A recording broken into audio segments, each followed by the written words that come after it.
You know, I have mixed emotions about it because my job is not to destroy NSA by any means. I was a member of a proud agency that had some black marks on its past in terms of spying on Americans, but we had been assured that was never going to happen again after the Church Committee. And we had guidelines under UCID 18, which said, thou shalt not spy on Americans except upon probable cause shown to a judge that there's evidence of wrongdoing, criminality, terrorism, or whatever. So everything seemed to be copacetic, congruent with the Constitution, and it was a fun place to work on true targets of concern. In the latter part of my career, when I met up with Bill Binney, Ed Loomis, ultimately Tom Drake, and of course Diane Rourke from the House Permanent Select Committee on Intelligence, that had been my experience. One was very positive, and I was awarded for my work. But then we began to see the agency's intent on exploiting the digital age. And the digital age takes various forms. We talk about Facebook, we talk about the internet, telephone, personal devices of every kind, iPods that can communicate now.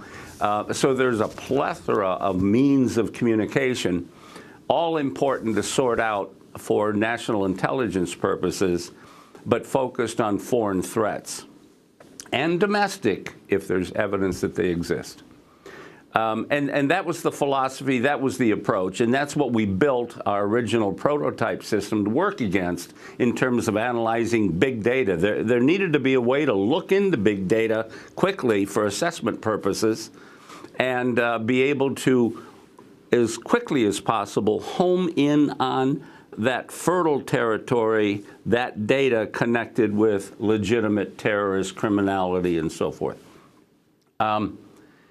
When we found out that the NSA was directing resources against Americans without probable cause, this was late in 2001, just prior to surrounding the events of 9/11, which happened concurrently as this technology was blooming. 9/11 really served as a marker that we had failed as an agency. We had been trying to get the NSA to lean forward, if you will, in its digital seat, to get tools into the fight with all this digital data and find terrorism and so forth. And we had an opportunity to put it out there 9 months before 9/11. Bad culture inside the building and bad process that managers are supposed to ensure does not happen, defeated the small, successful prototype and approach that embodied the principles of the Fourth Amendment in it. And it was eliminated in favor of Trailblazer.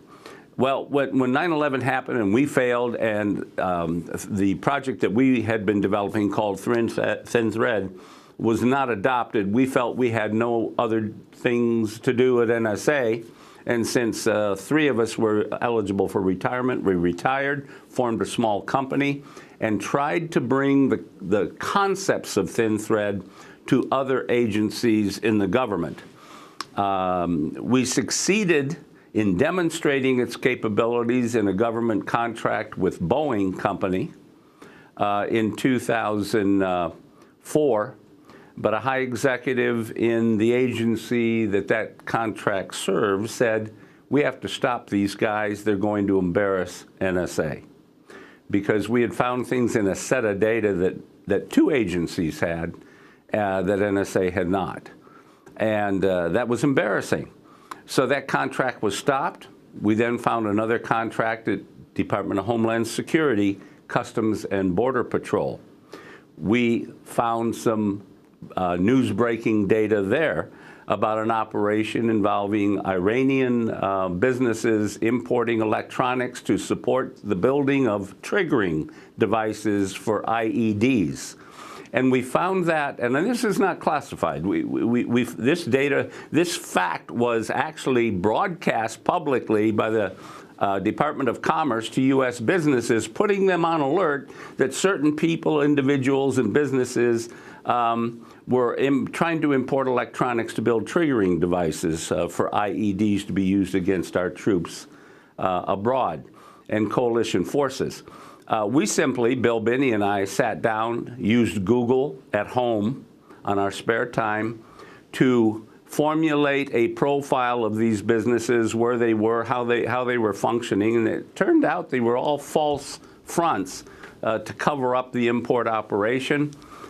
We connected the dots for the government, reported it to Customs and Border Patrol, where we were working.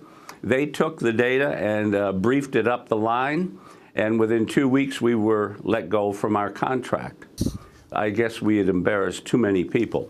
Long story short, 2 years later, 7 gentlemen, shouldn't call them gentlemen, 7 people are arrested in Florida by the FBI associated with this import operation. We were pleased that we could contribute, even if not officially, in an official position for the government. But as far as NSA was concerned, we launched an IG complaint in 2002 talking about gross mismanagement and fraud, not so much fraud, but more about gross mismanagement. That was an Inspector General report. Yes, and so what happened, we've had Bill Binney on, and he talked about the federal authorities coming in, raiding his home. He's got a gun up against his head as he's in the shower, his kid and his wife. They're all under the gun. What about you, Kirk Wiebe? Right. Well, as Bill told you, we were raided in 2007. In fact, it was July 26th at 9 a.m. in a coordinated strike against me, Bill Binney, Diane Rourke, the HPSI staffer, and Ed Loomis. Right. And they came to my home. I was actually sitting at my computer looking out the window, and I noticed about a dozen or so FBI agents coming across my yard in the dark blue uniforms with the gold letters FBI on their backs. And immediately a chill went up my spine. I said, uh-oh, to myself, and I ran to the front door because I didn't want them to break in the door. Not that they had an intention to, but I didn't know that at the time. So I opened the door. The lead agent showed me his badge to identify himself and a search warrant. They asked me who else was in the house. My mother-in-law was, along with my eldest daughter. They were still up sleeping. And they asked me to get them downstairs and have them sit on the couch in the front room. They asked me if I had any pets. I said, yes, I have 2 dogs. They asked me to lock those in the bathroom. My youngest daughter and wife had already left the house on an errand and didn't know any of this was happening at the time. And they entered. And they asked me, they didn't ask me, they escorted me to the outside deck. This was July, it wasn't cold. And babysat me there for the next 7.5 hours while this group of about 12 or so agents went through the house, documenting everything they found, rummaging through papers, taking computers, anything with a digital memory, gathering it up, putting it into, they had about 5 or 6 vans, unmarked white vans out in my driveway. Piled all that stuff in the vans, took printers, a whole bunch of stuff, and left. Now, while this was going on, my wife comes home with my youngest daughter. They see all these vans lined up in the driveway. I have a 400-foot driveway because my home is on a flag lot. It actually sits behind other homes that are street side. So it's a long driveway, and that was lined with vehicles, FBI vehicles. They were worried something had happened to me, maybe medical or whatever. The FBI explained what had happened and took them in, set them on the couch at the same time. Now, they did not have guns drawn. And people, I've thought about why were they drawn when they went to Bill Binney's house. And the only difference I can think of is the fact that Bill had at one time been a registered owner of firearms. He doesn't have them anymore, but he was at one point, and probably the FBI does a check on the database to see if the person they're targeting for a raid has weapons in the house or not, is my guess. And it's a safety procedure for those teams. But that's kind of what happened. You were never charged? No, never charged.